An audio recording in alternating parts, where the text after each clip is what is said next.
நீட்டுக்கோ JEEக்கோ நீங்கள் கொடுத்துக்கிட்டு இருக்கிற அந்த இம்பார்ட்டன்ஸ் அந்த குழந்தைகளோட வாழ்க்கையை மாற்றாது. அதில் லட்சக்கணக்கில் நீங்கள் பழங்கள் கட்டி அந்த குழந்தைகள வாழ்க்கையை கெடுக்கத்தான் போகிறீங்க. அதே கிண்டர் கார்டனுக்கு நீங்கள் இந்த இம்பார்ட்டன்ஸை கொடுத்தீங்கன்னா உங்கள் குழந்தையோட லைஃப் பியூட்டிஃபுல்லாக மாறுறதை நீங்கள் பார்ப்பீங்க. உங்கள் குழந்தைய கீழே விழுகிறதுக்கு முன்னாடி நீங்கள் முதல்ல வைக்கிறீங்க இல்லையா 2 தலகாணி, அதுதான் நீங்கள் பண்ணுற முதல் தப்பு. அவன் கீழே லேண்ட் ஆகும்போது சேஃபாக லேண்ட் ஆகிறான், அவனுக்கு பூமியோட வழி தெரியாது. அதோட பின் விளைவை நீங்கள் எங்கே சந்திக்க போகிறீங்கன்னா, உங்கள் பையனுக்கு முதல்ல ஒரு பிஸ்னஸ் பண்ணி வைக்கும்போது 25 வயசில் கடனை நீ கட்டுன்னு வந்து நிற்பான்.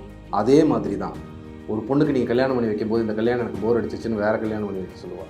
இது எல்லாத்துக்கும் அடித்தளம் என்ன தெரியுங்களா? பேம்பரிங்கிற பேரில் நீங்கள்லாம் முதல் அவங்க கொடுத்துட்ருக்கிற அந்த சஃபஸ்டிகேஷன். எனக்கு கிடைக்காது எல்லாமே என் குழந்தைகளுக்கு கிடைக்கணும், நான் பண்ணாதெல்லாம் என் குழந்தைக்கு பண்ணணும்னு சொல்லி பார்த்து நீங்கள் பண்ணுற விஷயம் நாளைக்கு உங்களையே பயமுறுத்துகிற ஒரு பிரம்மாண்டமான விஷயமா அவங்க வளரும்போது வந்து நிற்கும். ஸோ பேரண்ட்ஸ் கொஞ்சம் சிந்திச்சு பாருங்கள். இந்த கிண்டர் கார்டன் வயசில் 3 to 6 அவங்களுக்கு ஒரு சரியான ஃபவுண்டேஷன் கொடுக்க முடிஞ்சால் அவங்களோட வாழ்க்கையை நீங்கள் மாற்றிடலாம்.